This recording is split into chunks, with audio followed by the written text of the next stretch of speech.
Sir படிக்கும்போது ஃபினான்ஸ்ன்ற ஒரு விஷயத்த எங்களுக்கு பெருசா சொல்லிக் குடுக்கல.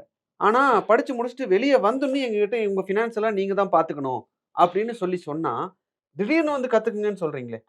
நான் வந்து கத்துக்கன்னு சொல்லல. ம், நான் என்ன இப்ப சொல்றேன்னா, ம், இந்த 91க்கு முன்னாடி 91க்கு அப்புறங்கிற மாதிரி ம், பல சோசியல் அண்ட் சேஞ்சஸ்னால நம்ம வந்து இந்த லெவலுக்கு புஷ் ஆகப்பட்டோம். ம், என்னெல்லாம் சோசியல் சேஞ்சஸ் அப்படின்னு பார்த்தீங்கன்னா, முன்னாடி வந்து ஒரு கூட்டு குடும்பம்னு இருக்கும். ம், ரைட்டா? ஒரு ஒரு வீட்லயும் வந்து 4, 5 பேர் இருப்பாங்க.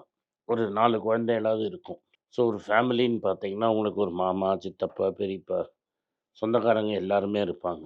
எல்லாருமே நார்மலா ஒரு ஏரியால தான் இருப்பாங்க.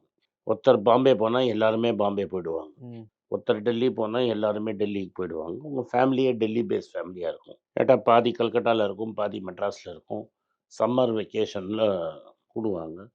ஒரு வயசான ஒருத்தர் வந்து ஒரு பெட்டர்னல் ஃபிகர் ஒருத்தர் இருப்பாரு. ம், அவங்க வயசான அப்புறம் தான் அவங்க தாத்தா காலத்துல தான் பிரதர்ஸ் பிரிஞ்சுப்பாங்க. 2 பேரும் பேரன் எடுத்த அப்புறம் தான் அவங்க 2 ஃபேமிலியாவே பிரிஞ்சுப்பாங்க. 2 பிரதர்ஸ்.